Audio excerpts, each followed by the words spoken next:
Right. I love when this new sound that yeah, it's new, isn't it? It's very new. Yeah, yesterday I was really shocked with it. Oh my God, is this me? In any case, welcome everyone to the second event to celebrate the Island Networking upcoming 1-year anniversary, which is in June, at a date that I'm just gonna decide because I can't remember exactly when the whole thing started. I know when I registered the website, so I'm considering that one for now. Today we have some of our incredible music mentors with us, and also Selina, who was a mentee last year, but is working really hard in the music industry and is actually putting together a live event pretty soon, which is very, very exciting for all of us. The way this is going to work is we're going to have a few conversations, a few questions. If anyone at any time has a question, just pop question on the chat and ask us, and we'll make sure to get that to everyone here. The event is recorded, so if anyone has to pop out at any moment, you can revisit this. And we also have a sort of a raffle going on. You can pay £5 and you get lots of other prizes for it. But otherwise, we have a few other free events coming up before our summer break, where I hope you can use your hard-earned money on all the creative events happening in London pretty soon. If I didn't say that and you don't know me yet, I'm Isabel and I'm the founder of Island Networking. And just before we get started, I want to thank again all of our incredible mentors. They do such great work. They're so generous with their time. I'm really excited to be able to count with them on this. So to get started, I'm going to ask them all to give a brief introduction about them and maybe tell us what was their first experience working in music. So Rio, I'm going to put you on the spot because you were bright and early. You can go first. Thank you. Yeah, so my name is Rio and I work at Spotify. That's actually my first foray into the music industry. So prior to that, I actually used to work in advertising. So what do I do at Spotify? I work in a kind of business development partnerships type role. As you know, at Spotify, there's essentially two platforms. One that's premium, which everyone pays £10 for, and there's the free tier as well, which is allows people to be able to listen to music for free, which is advertising funded, and that's the part of the business that I work on. So I work closely with creative agencies, media agencies, and also brands on how they can effectively advertise to their audience on Spotify, and which in turn keeps the lights on for about over 200 million users on Spotify to be able to listen to music for free. So that's what I do. Amazing. Thank you. All right. Fiona, you're up next. Sure. So hi, everyone. I'm Fiona. I'm Associate Director of Marketing and Communications at HarrisonParrott.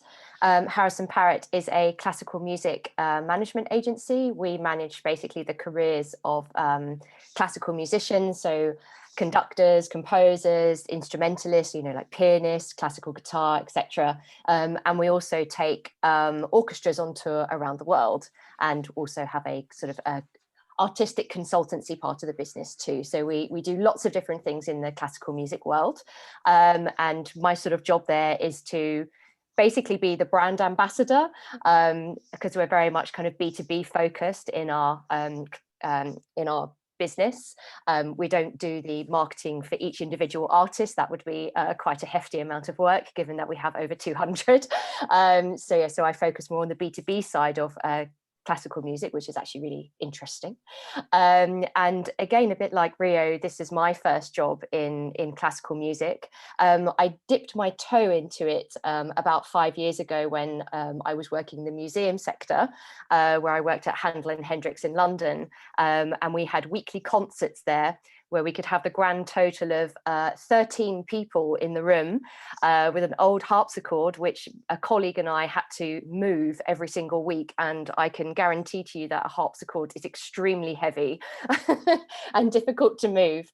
So this is sort of my first proper foray into music and into classical. Thanks, Fiona. All right, Vic, do you want to go next? Yes, I think I'm possibly the oldest one of the mentors. I've been working in music for over 25 years. I've done everything. I've worked in record stores, I've organized parties, events, I've overseen award ceremonies, worked with music membership organizations predominantly. So for 6 years, I was the chief executive of the British Academy of Songwriters, Composers and Authors, who are now known as the Ivors Academy because we owned and ran the Ivor Novello Awards. I'm now a sort of full-time consultant and researcher around all things diversity in music. I'm the founder of the F List, and I'm also president-elect of the Incorporated Society of Musicians. So yeah, very active. Thanks so much, Vick. Jess, you ready to go next? Hello everyone. Oh, sorry, I'm a bit ill, everyone. Precursor, so sorry if my voice cracks. But yeah, I'm Jess. I run my own company called Good Energy PR, which I started in 2019. And I do broadcast media promotions predominantly for artists, but I've worked with a lot of festivals and events prior to the pandemic. Yeah, with my roster, I prioritize female artists, queer artists, and people of color. And I'm also an active member of the Black Music Coalition, where I'm in charge of the independence committee. So it's one big committee, but we have a specific focus on the independent sector, and I lead a lot of the initiatives that we're starting there. I'm also an active member of Women in Control, which is another music organisation that looks to empower women within music. My first experience of being in, I've been working in music for 10 years, but I've been in and out since I was 17. So yeah, I don't really remember. That was too long ago. That's good. We'll get into it. And if anyone wants to know more about Jess, we interviewed her on our podcast, so you can listen to that one as well to find out about her career in detail. Then we're gonna have my fellow Brazilian here, Marcela. Hey everyone, I'm Marcela. I work at Warner Music. I'm director at the Global Marketing team. I work very closely with Latin America and Iberian teams, basically helping them to develop their local marketing strategies for Warner Global artists, but also helping them to develop global strategy for their priority local export artists. And I've been in the industry for, I want to say 11 years, probably more than 10. I started as an intern at Sony Music back in Brazil, and I did like 10 months in the promotions department. And then I was invited to join, which back in the day in Brazil was very newly created digital marketing team. And we didn't know what we were going to do, but Facebook was a thing and we needed to onboard artists. So it's been very exciting to see how much things have evolved since then. Thanks, Marcela. Where should we go first? Geraldine, you're up, and then we have Selina. Hi everyone, my name is Geraldine. I am the founder and director of my own company called Compass Music, which is a music business consultancy which specializes in international development and music export, which I started in 2019, just before the pandemic. I work with a lot of different people in the music industry to kind of help them kind of rise and raise their profile beyond their own borders. So from artist to label to, like Jess, a lot of festivals kind of pre-pandemic, don't have much live music client anymore. I've worked in the music industry for about 11 years as well. And I think my very first step in it was an internship for a small independent French record label that specialized in Balkan music. So that was kind of niche. I've always kind of been involved in niche international stuff, so that became my niche. That's me. Love that. Selina, you're the last one, I think, unless I forgot it with someone, but you're the last one. Please introduce yourself. Yeah, so hi, I'm Selina E. I founded and manage my own music management and creative consultancy called Lunar Legacy. We represent artists both in London and New York, primarily hip hop artists. We run live events and now virtual events, because obviously we've all had to adapt. And we have an online digital magazine where we interview and profile up and coming artists, both here and in New York. My first experience in music, I have a weird journey. So my first experience in music was 18 years ago when I did work experience and then got my first graduate role at Warner Records. So I ran what was the fledgling street team when we were all just learning about guerrilla marketing and being out in the world. So I did that for 2 years, and then I left the music industry and went and worked in education and in the corporate sector, and then founded my own company 2 years ago after I was running Point Blank Music School. So I've gone a weird way round to come back into the field. Love it. Yeah, and Selina was our mentee last year, guys. So just so you all know, she's representing one of her mentors here today who couldn't come, and obviously representing herself. But yeah, she is amazing. So one of the questions we've had from lots of people, and at this point, you can all jump in on it at whoever wants to talk and go first. You don't all have to comment, it's up to you, is obviously 2020 was a, let's say, specific, different, difficult year for the creative industries in general, but we've seen a lot of things in the music sector, in so many things that happen, from the live streams, now the NFTs, whatever it is that you want to say. So what is something that you've learned that you think during 2020, during this pandemic, that you think is going to stay with you in the future? It can be either something you've learned in terms of skills or something that you think is affecting or changing the music industry as a whole. I'll start if that's okay.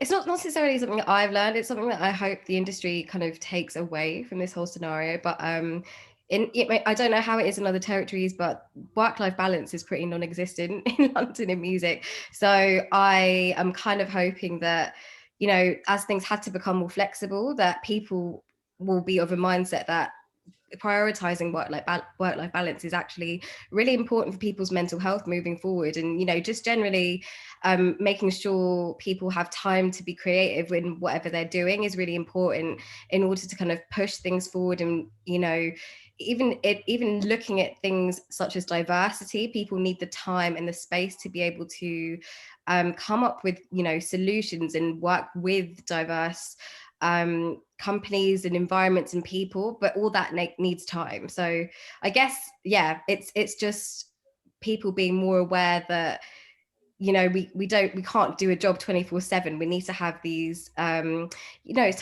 and space for creative output, and just to live a life, essentially. I feel that. Yeah, I mean, I can add in something from the sort of classical music side of things. I mean, as many of you, as I'm sure you know, that classical music probably hasn't engaged with digital as much as some of the other music forms have, and I think it very much was caught on the back foot during COVID, and it really scared everyone, I think, actually, at how unprepared they were for something like that to happen, where live music and venues are closed and not being able to happen in the way that they had, and classical music is very embedded in tradition, so it's maybe not been as open and as flexible to digital as it should have been or could have been. There's obviously great examples like the Berlin Philharmonic Orchestra with their digital concert hall, which has been around for many years now, which is amazing, with their kind of video on demand service and platforms like Marquee TV and Medici. But they are actually very specific, and they're not sort of a lot of them are very much funded by banks and sponsors and things like that, and a lot of the sort of smaller orchestras or individual artists can't really, it's hard to access those platforms. So I think what COVID showed was literally overnight, when all of the concerts and tours were cancelled, was, okay, what do we do? How do we keep classical music relevant? How do we keep it visible? And how do we get our artists to create some income? Because, as you know, many artists, the majority, are freelancers, so it's really important that they still have an income stream. So I think the the opportunity now that COVID has brought is this more open-mindedness and embracing of digital, whether that be more video on demand services for concerts and for artists and them getting a cut for that. Also, this is going to sound a bit technical, but also including these types of deals in contracts now for classical musicians, which was something that really wasn't included before. Being able to have live streams or video on demand is really important. And also having live streamed concerts. But also I think the classical music industry has realized that you can't recreate or replace the concert hall at home. That is a unique environment. But you can create something new and something really different through an online experience. And I think they've really changed in their mindset, or changing in their mindset, as to how to do that with the high quality, reaching their audiences, but also the opportunities it brings to reach brand new audiences and, you know, break down those barriers and, you know, increase accessibility to classical music. I mean, this has just been completely incredible, the amount of people that these concerts have, you know, been able to reach, which they never would have done or could have done, you know, with it just being in the hall. So I feel like, you know, maybe moving forward, maybe this is a bit more of a future prediction, but I feel like for classical music, digital is here to stay. I think it's shown its worth to the naysayers, and it will move forward in this kind of hybrid approach where there'll still be, of course, the in real life events that everybody loves, but opportunities for more creative and different content for the digital classical music genre, and of course experimentation with new composers and new artists who they might have been scared to have introduced into the concert hall, but feel freer to be able to do that online. I love that. Yeah. I think on Fiona's point on the online experiences, for me, that really stands out. It won't replace the real experience because we're humans and, you know, we need to live them. But the whole virtual worlds and the so-called metaverse that, you know, we've seen virtual shows before the pandemic, but the acceleration of that and the types of artists doing concerts on Fortnite or now Roblox that we are seeing grow a lot, and the creation of avatars, like artist avatars and stuff. I hope that they're here to stay, and in a way that the fans and the artists will be able to connect in more ways and in different ways, and create this online experience that hopefully, in my opinion, should be like an additional to the real experience that should continue having. But I think we're definitely heading towards more virtual stuff. Great. Anyone else wants to give their 2 cents? If you don't, it's also fine. Hi, Isabel. Can I jump in? Please. I think for me, it is going to ensure that the music industry, especially in the UK, is not so centered around London. Yes. So it's spread out more. So I had moved to the far southwest of England in 2019. I moved out of London, and you know, to be honest, it was a sort of struggle picking up consulting clients at first, because everyone's like, well, hey, can you come here for a meeting 3 o'clock Wednesday afternoon? I'll see you in King's Cross. So it was very, very London dominated. And then all of a sudden, within about a week beyond lockdown, everyone realized, oh my gosh, we can work remotely. So I think it's going to spread out and make the music industry hopefully easier to access for people who don't want to live in London or can't afford to live in London. So I hope it becomes more democratic in that way. Yeah, I think that's a big thing for sure, Vick, and especially like, obviously I'm a foreigner here, but I can see that there's so many like maybe small like pools of talent that we've seen bands coming from, you know, like beyond Liverpool, there's been like Manchester and Sheffield, and there is no reason why the workforce and the work structure shouldn't be in these places as well. Like there should be some microcosmos of everything, but thank you for that. Anyone else? Feel free to. I was just going to say, I think the key word here, I think with all the our mentors are saying is we've been forced to adapt, right, to the new world. And adaptation for people who are creators or musicians who work in a creative field is to be more creative in about how they get their work out to the audiences that to their fans and to the people that enjoy listening to them. So, you know, this is one of the things that you know, we've noticed as well, is that, you know, musicians, they are starting to think more commercially minded as well about how do they, now that the one revenue stream like live events has been taken away from them, how do they then start to be more creative in ways that they can then merchandise themselves to their fan base. So, you know, at Spotify, we have a whole host of data that we sit on that they can rely on to understand where their fans are and then reach them in a much more effective way. You know, we've seen gaming like Fortnite, like Marcela mentioned, you know, partnerships with them, partnerships with TikTok. I mean, we're even talking about Clubhouse as a way of being able to kind of interact with fans as well. So I think, you know, just how, I mean, that what happened last year was something that we would never, it's I'm hoping it's kind of a once in a lifetime event that's happened. I'm hoping.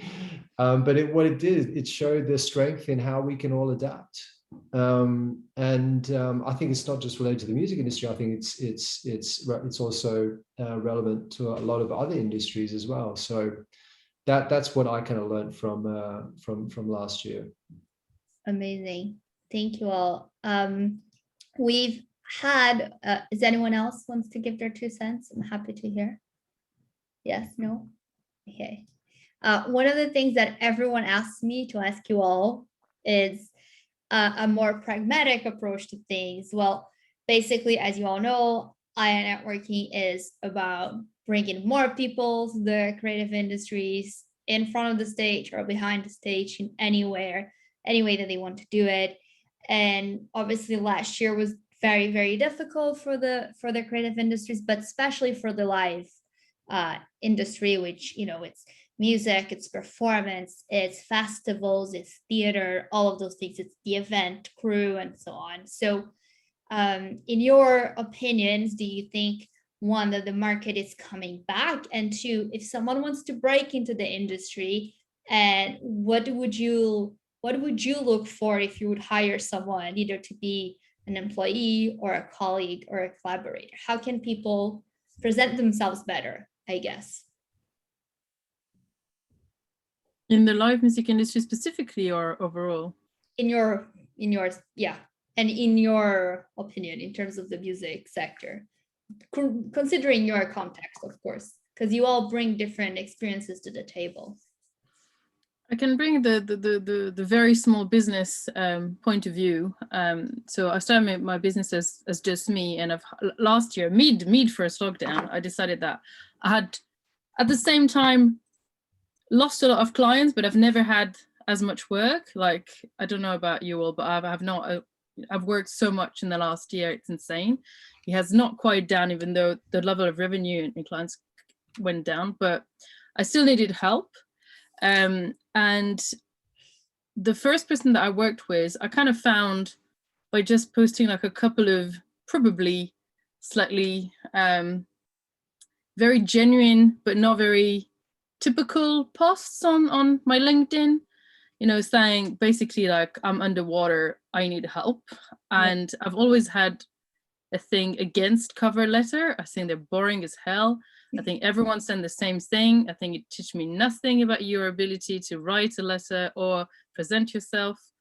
And I just said, you know, send me an email, you know, you can put your resume if you want to, but, you know, you can present yourself how you want to, and just, you know, tell me, you know, why would you want to join me specifically?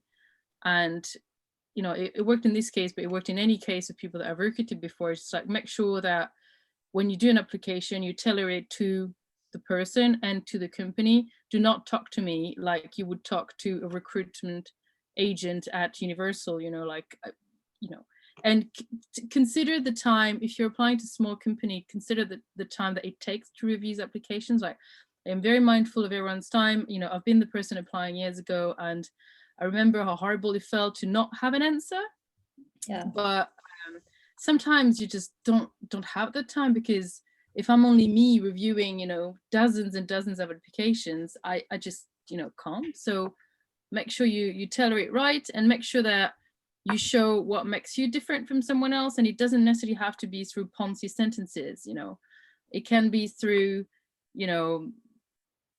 certain types of your hobbies, if they're relevant to the job, or like any kind of side hustle. Doesn't mean that you have to have a side hustle to succeed, but any kind of interest, and that shows that you're passionate. But the last thing is, if you want to work in music, maybe that point of view is a bit controversial, but I would never say in your application that you're passionate about music, because like that's a given. Like it doesn't teach me anything about you. And like at the end of the day, the music industry is a lot of normal jobs with, a lot of spreadsheets to look at. And so it's not just the excitement and the hanging out with the artist. And if you tell me I'm passionate about music and that's why I want to work in this industry, I'm like, okay, but you don't understand that this is a job. It's not just, hanging out with the cool kids. So make sure that you show that you've understood the reality of the job. Yeah. I think I can build from what Geraldine has said, like particularly at HarrisonParrott, and really in like how I got my job there. I mean, I didn't work in music before. I can't read music. I've never played an instrument. I don't even sing. So I really am like the least musical person probably in the entire company. But, I enjoy music, of course. And I've worked in the arts sector. So I have an affinity for enjoyment of culture and things like that. But and as Geraldine said, it's not just working with the artist. There are so many other roles within music that are just as important. There's marketing, there's HR, there's finance, there's designers, there's legal.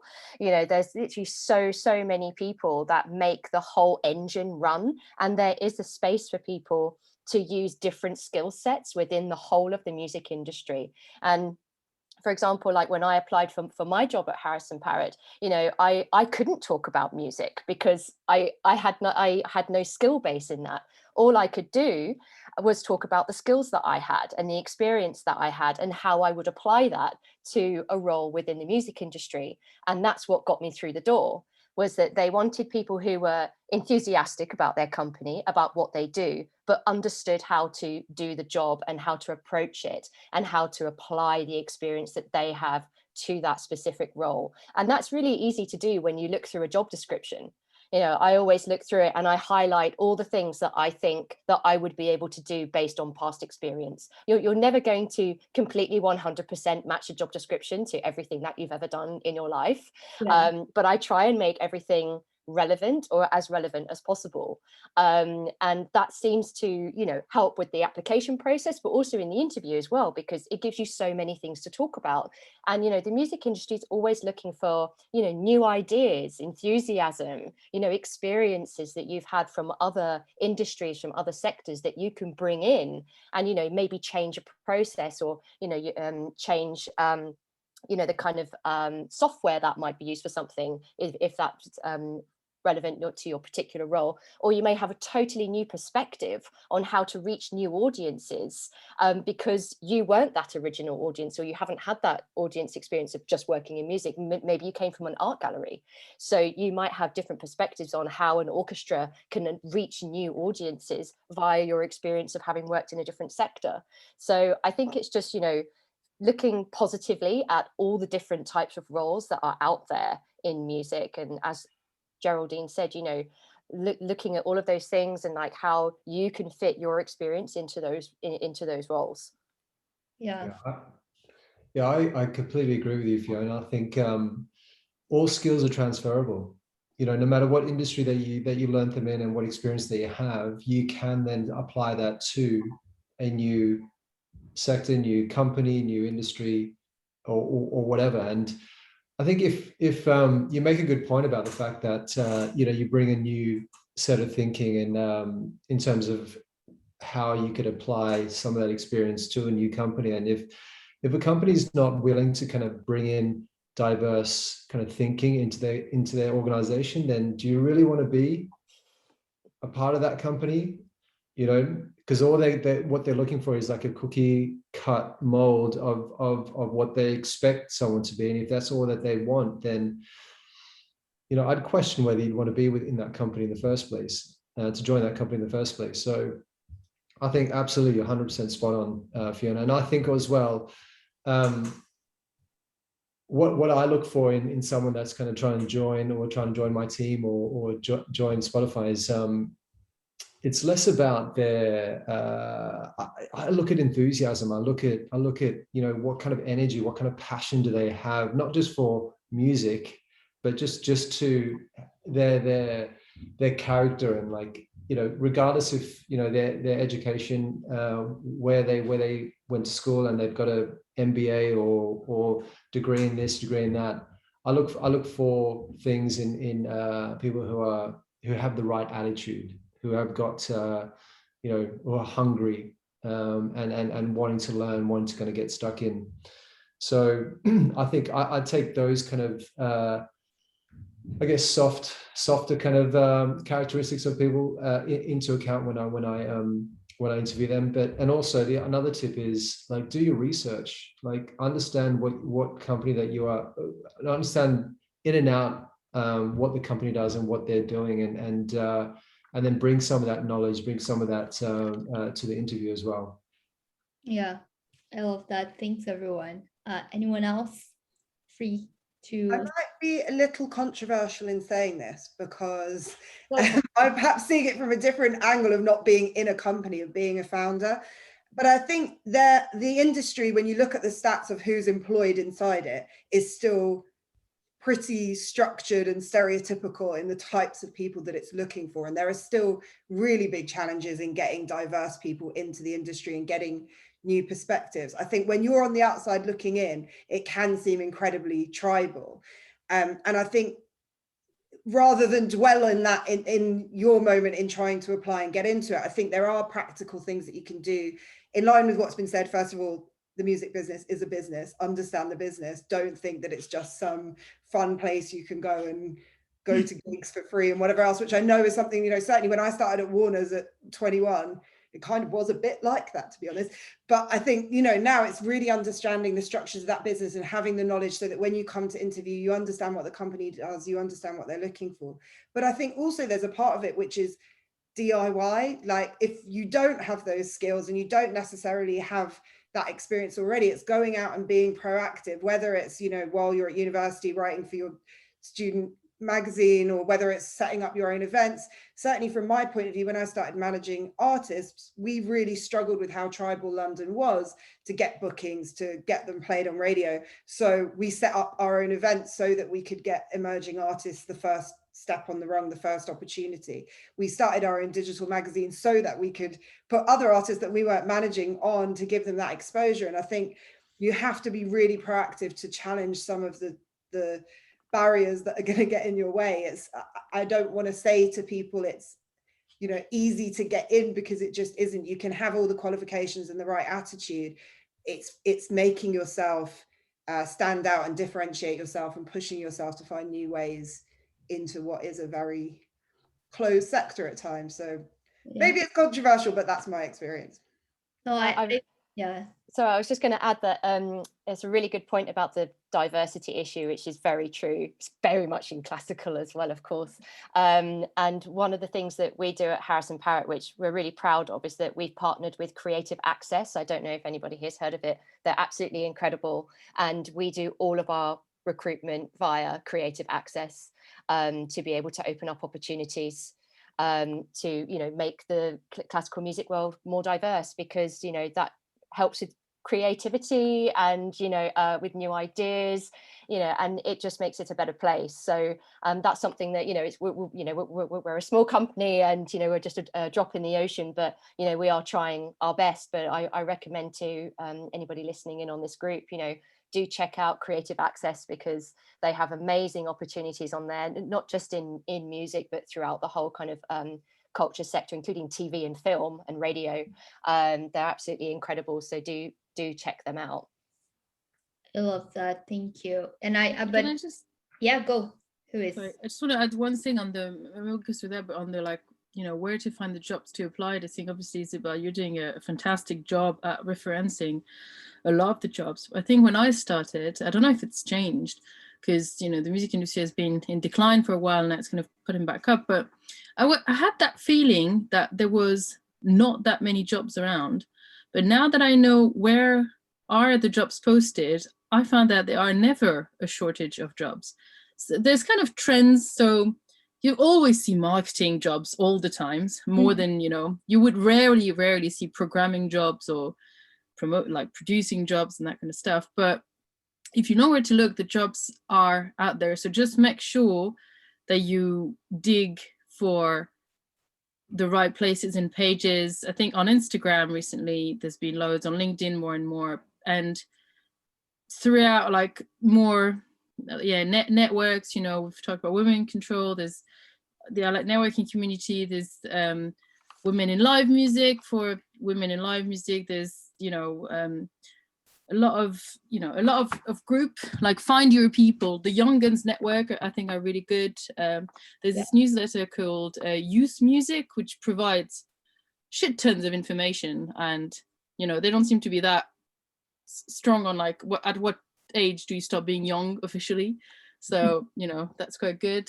So definitely, I think there's a saying that says 80% of jobs offer are submarines offer, and they never make it to the public, as in they're never officially published anywhere. But if just they're out there, just don't give up. Just they're out there. Just you have to find you'll find them. Yeah, great. But Selina, I agree with what you said.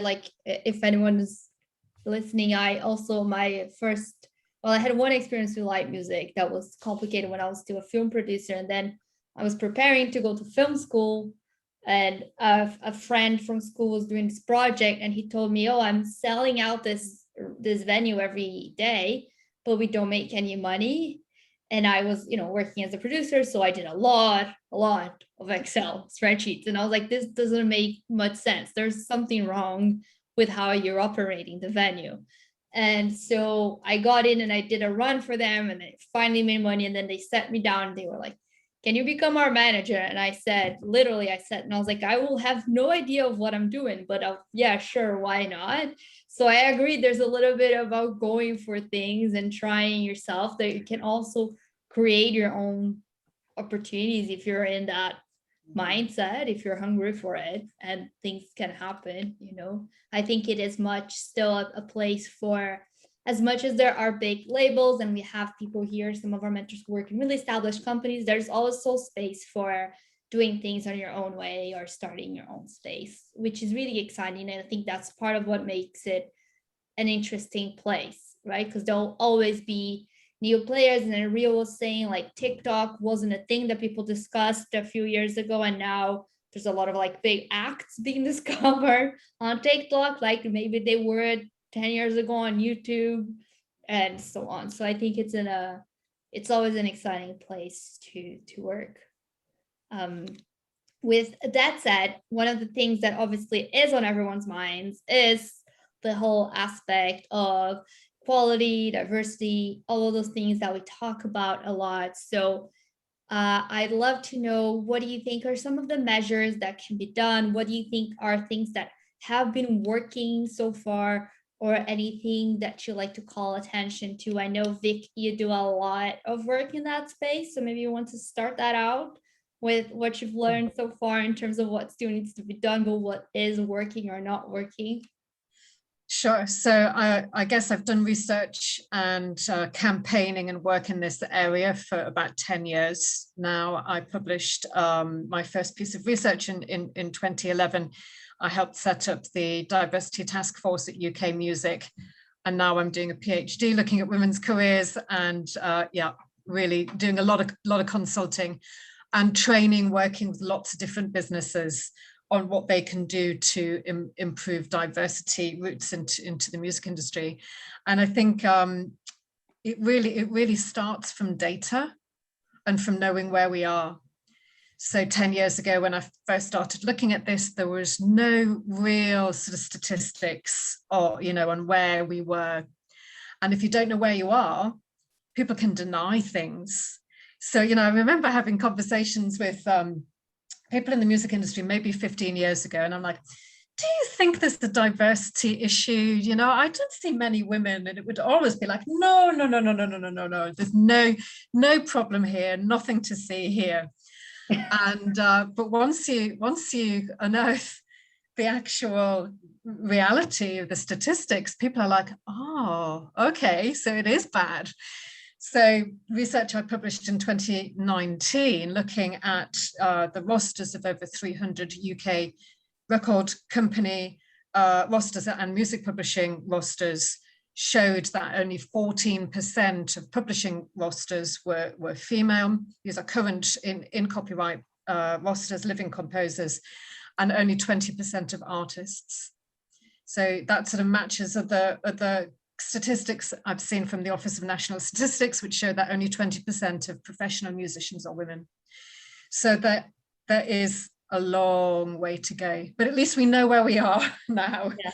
So we can, you know, we can have initiatives and campaigns and and strides to correct that. So, you know, I'm really busy working with a ton of record labels and various sorts of music companies. So there's a lot of willingness, I think, now and an acceptance of the situation is not good enough. So what can we do about it?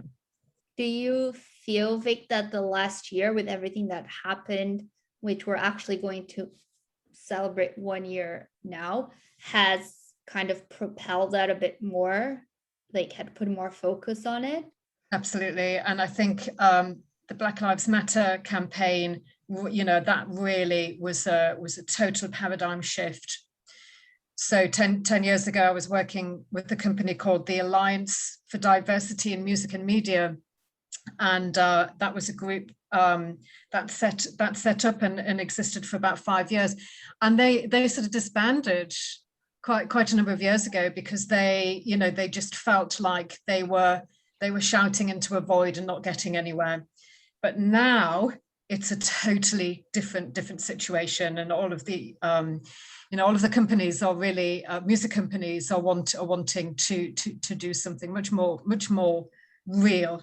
I think, and Jess, you know, with your Black Music Coalition, you know, is really achieving what I saw those nascent companies trying to do 10 years ago, and they weren't really being listened to.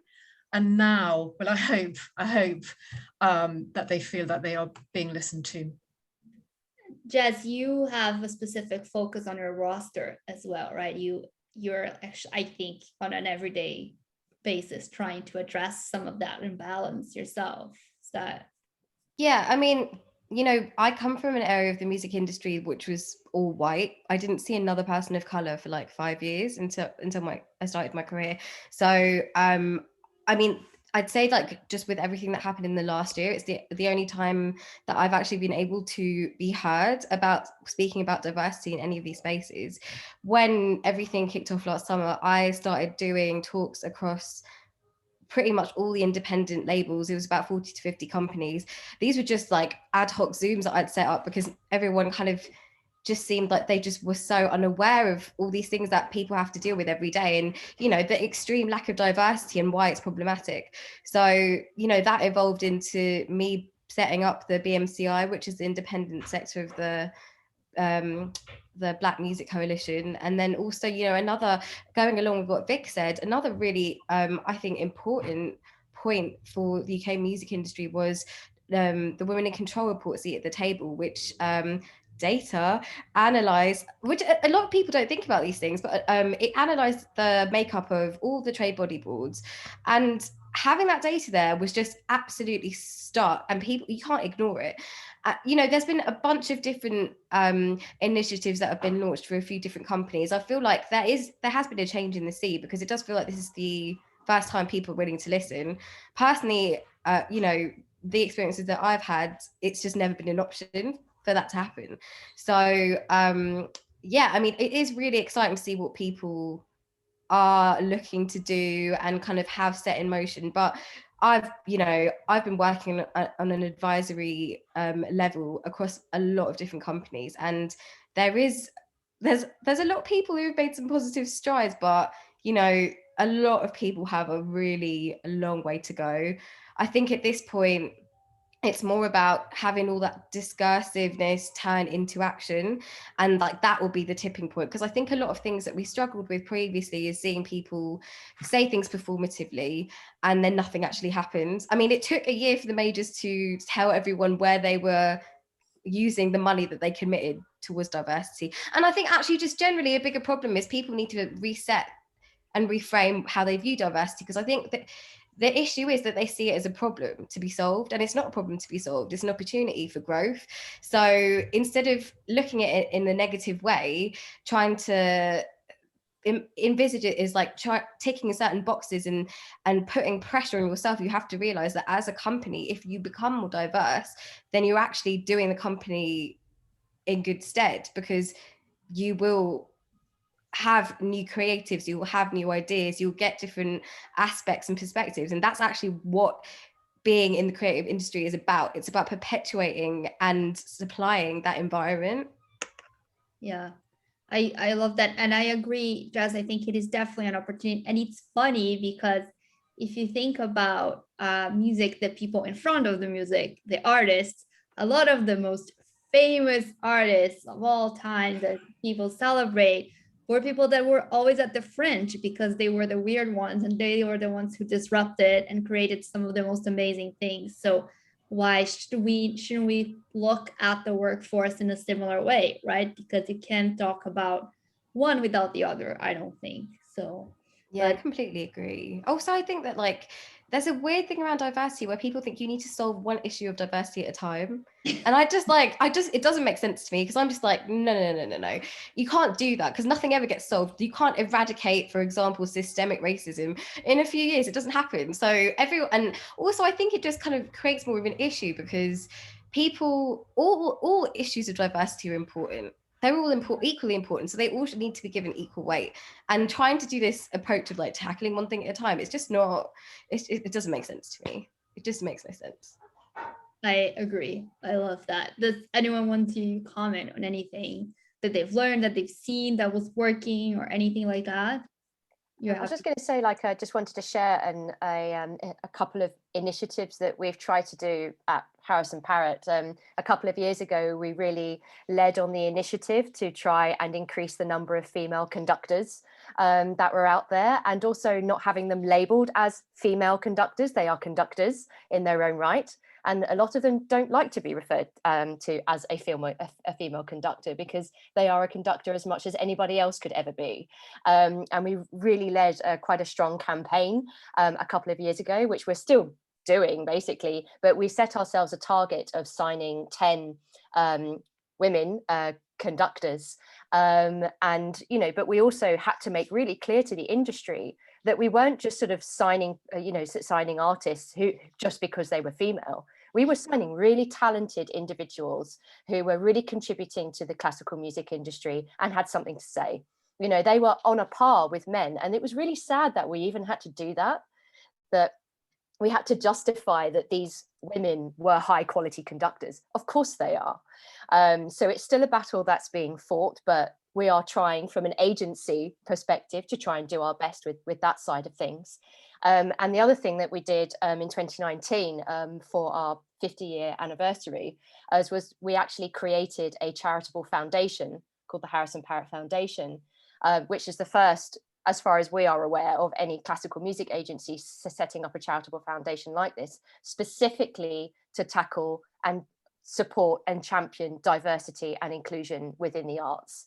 And we partner with Creative Access for part of that. And we also partner with an organisation who are wonderful called Tri-Borough Music Hub, who work in London to help supporting underprivileged children to have access to music. And our artists will go and deliver workshops to these children in London boroughs to have that, you know, real life connection and sharing of experience with them of, you know, these incredible artists who cost tens of thousands of pounds normally to see for 1 hour, and they're having this incredible experience with them.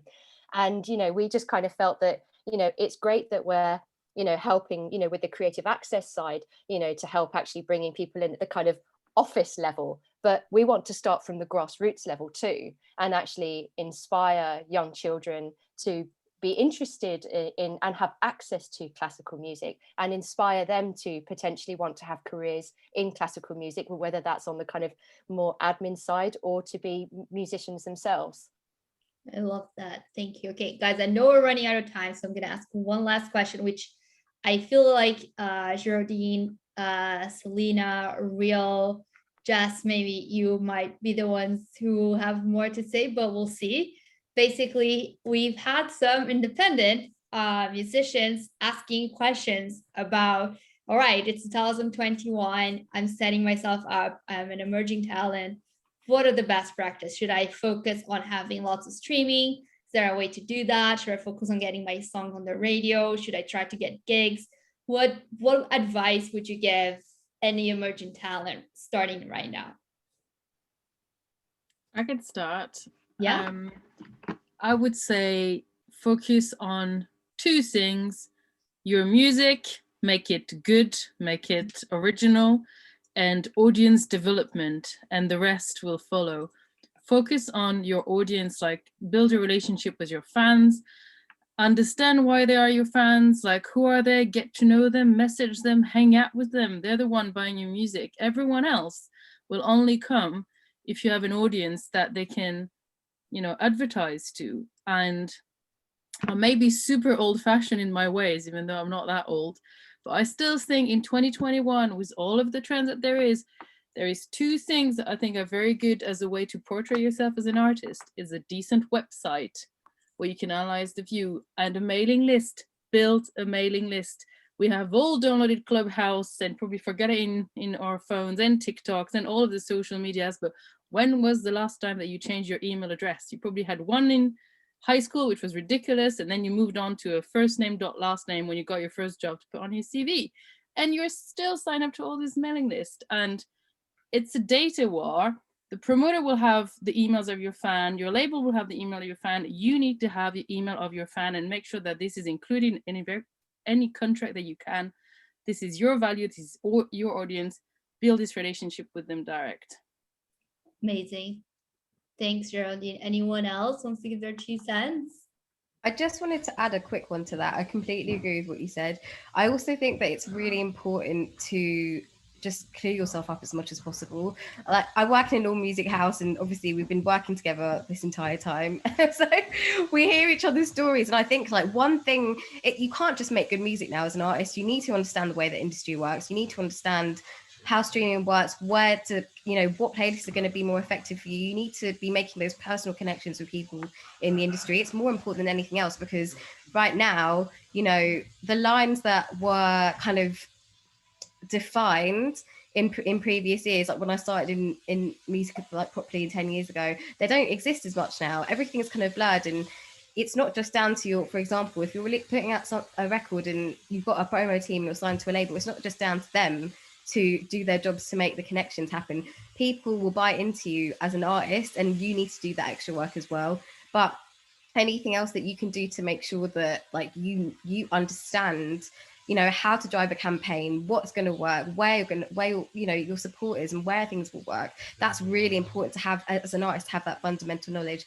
Also, sorry if there's like noise in the background, the heavens have just opened and it is absolutely pissing it down outside. So I'm going to go on mute.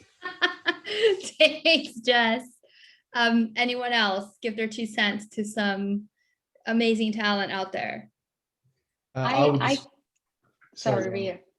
No, I know I work for a major label, but just to jump in very quickly before Rio, I definitely agree with the initial points on creating your own audience, like connecting with a fan base. This is absolutely crucial, and obviously in the most authentic way that it feels for you. So whatever social media is your favorite, you know, or whatever platform do you prefer, I think that's key.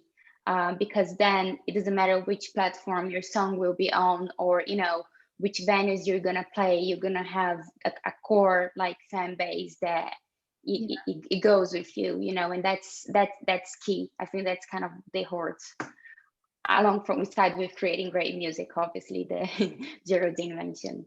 Sure. Rio, your I was just going to say I agree with everything that everyone said, and I think I saw in the comments someone made a comment about be authentic. I think that's so important, especially about how in the way that you interact with your fan base as well. Use data to your advantage.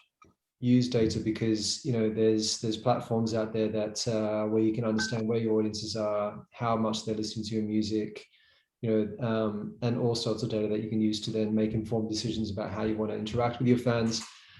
And then finally, I was going to say something else, but I lost my train of thought. Yeah, I can't remember now. But everything what people just said on the previous mentors said. Yeah.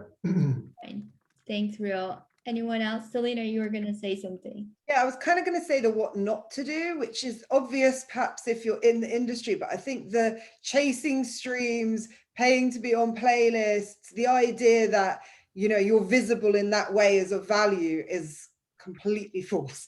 I think it's exactly that. It's building your audience directly and understanding who your fan base are. I'm a real proponent of the kind of super fan model of, you have your 1,000 fans, they spend £100 with you. You're now commercially viable. I think understanding that notion of it versus the cachet and the prestige of looking like you're on whatever your chosen platform is, Grime Daily, SBTV, doesn't necessarily mean that you're successful as an artist. And understanding the different income streams, if that's what you're pursuing, if that's why you're in it, is that it's your full-time sustainable business.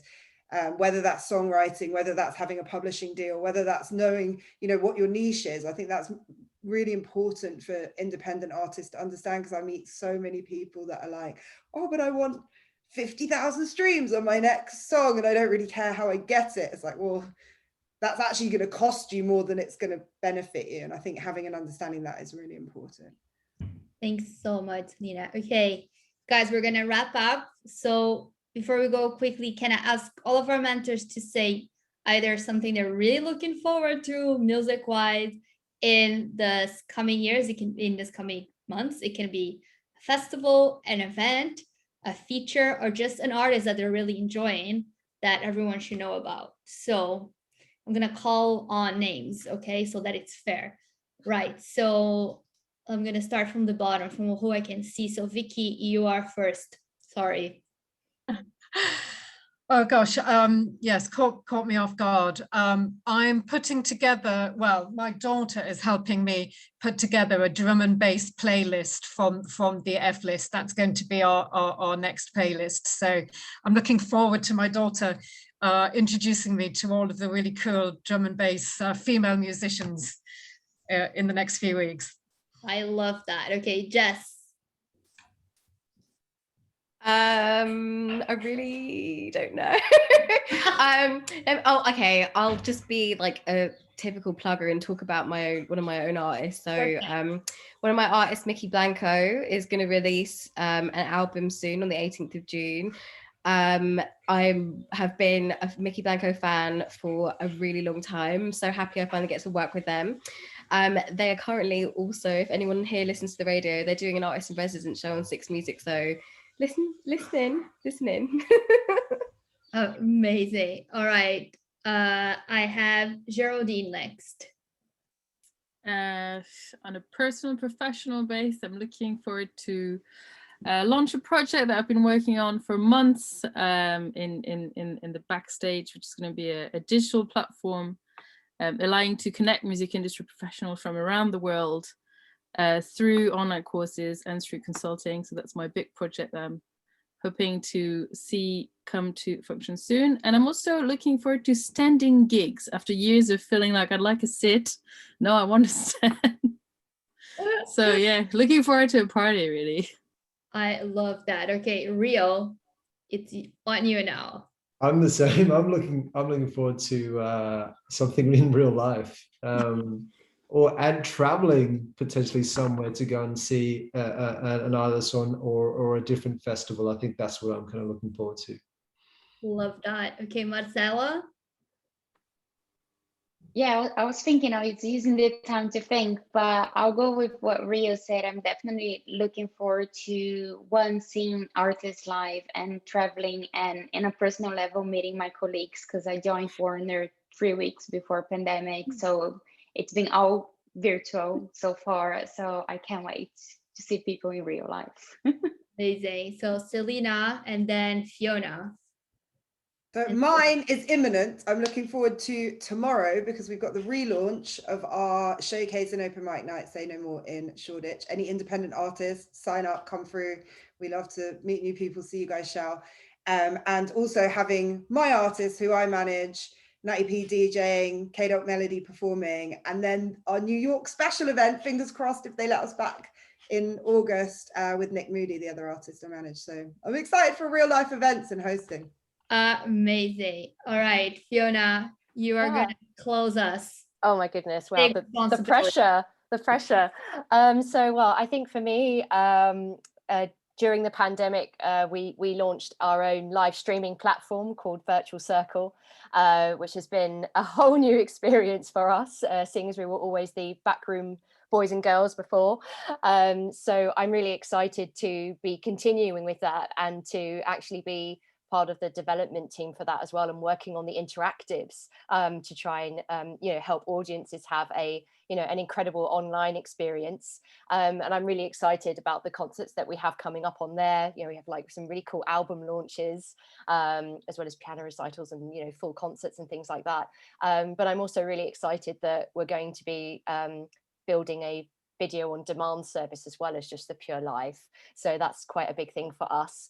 So I'm really excited about that, and being part of the future of online digital concerts as well as the live. That is amazing. Again, I did a little like clapping my hands because I'm so grateful for all of you who've joined ILAT Networking, who decided to take on this crazy idea, and we'll have lots to celebrate soon. Thank you all for all your work, for generously giving your time, for coming here today. Thanks for everyone who attended. And if anyone wants more panel, we have another one tomorrow on visual arts. And for more of our mentors, you can find them all on our website and go stalk them in real life or digitally and go say hi and tell them that they're great, and go see Selina's showcase if you're in London, because it's coming. So thank you all so much. I really appreciate your time. Thanks for celebrating our first year with us. Amazing. Thanks for having us. Thanks, Isabel. Thank you, Isabel. Thanks, everyone. Bye. Everyone.